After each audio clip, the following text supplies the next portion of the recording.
அஸ்ஸலாமு அலைக்கும் ரஹ்மத்துல்லாஹி வ பரகாத்துஹு.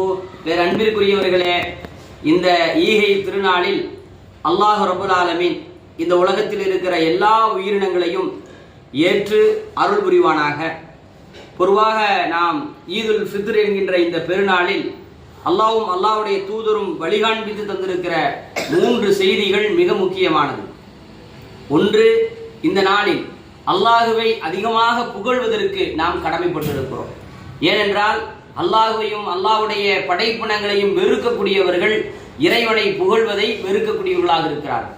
அதனால் அல்லாஹுவையும் அல்லாஹ்வுடைய படைப்பினங்களையும் கண்ணியப்படுத்துகிற முஃமின்கள் நம்மை படைத்த இறைவனை அதிகமாக இந்த நல்ல நாளில் புகழ்கிறோம். அதற்காகத்தான் காபா முதல் உலகத்தில் இருக்கிற எல்லா பள்ளிகளில் இருந்து துவங்கி எல்லா இடங்களிலும் அல்லாஹு அக்பர் என்கின்ற அந்த கலிமாவை, அந்த வார்த்தையை இந்த உலகத்தில் எல்லோரும் மொழிவதற்கு தயாராக வேண்டும். அப்படி மொழிய வேண்டும் என்பதை இஸ்லாம் வலியுறுத்துகிறது.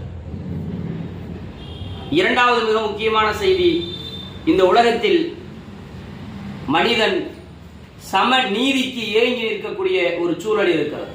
1400 ஆண்டுகளாக இந்த ஈதுல் ஃபித்ருடைய நாளில் அல்லாஹ்வினுடைய தூதர் ஸல்லல்லாஹு அலைஹி வஸல்லம் அவர்கள் ஒரு செய்தியை அடையாளப்படுத்துகிறார்கள். என்னவென்றால், இறைவனால் படைக்கப்பட்ட எல்லா ஆத்மாக்களும் சமமானதுதான், சரிசமமானதுதான். தலையிலே பிறந்தவன், இடுப்பிலே பிறந்தவன், காலிலே பிறந்தவன் என்று மனிதனை தனித்தனி கூறுகளாக பிரித்தாளுகிற சூழ்ச்சியில் இருந்து இந்த உலகத்தை விடுதலையை நோக்கி அழைத்து செல்கிற ஒரு உன்னதமான கோட்பாடைத்தான் இந்த ஈதுல் ஃபித்ர் என்ற நாளில் அல்லாஹ்வினுடைய தூதர் ஸல்லல்லாஹு அலைஹி வஸல்லம் அவர்கள் சகோதரத்துவம் என்ற பெயரிலே உலகத்திற்கு அடையாளப்படுத்தி தந்திருக்கிறார்கள். 1400 ஆண்டுகளாக இந்த பூமி பந்தில் சகோதரத்துவத்தை ஈதுல் ஃபித்ர் என்கின்ற இந்த நல்ல நாள் நடைமுறைப்படுத்திக் கொண்டிருக்கிறது.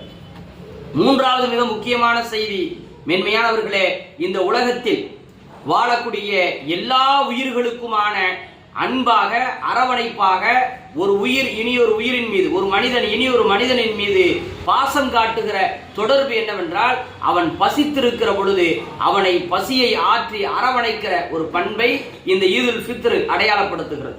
ஆம், முஃமின்கள் ஒவ்வொரு முஃமினான ஆணும் பெண்ணும் பள்ளிவாசலுக்கு தொழுகை செல்வதற்கு முன்னால், ஈதுல் ஃபித்ரினுடைய தொழுகையை தொழுவதற்கு முன்னால் ஈதுல் ஃபித்ர் என்கின்ற சதக்காவை செய்துவிட்டு தான் தொழுகையை நிறைவேற்ற வேண்டும்.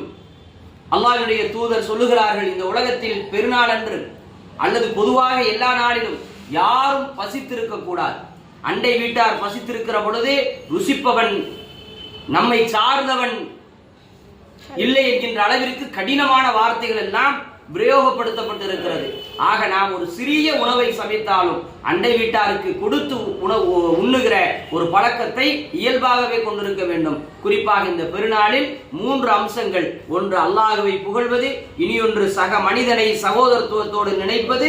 மூன்றாவது, மற்ற உயிர்களுக்கு உணவு கொடுத்து ஆதரவளிப்பதுதான் இந்த ஈதுல் ஃபித்ரினுடைய நல்ல நாளில் பின்பற்றப்பட வேண்டிய செய்தியாக இருக்கிறது. அல்லாஹ் நம் அனைவரையும் ஏற்றுக்கொள்வானாக. அஸ்ஸலாமு அலைக்கும்.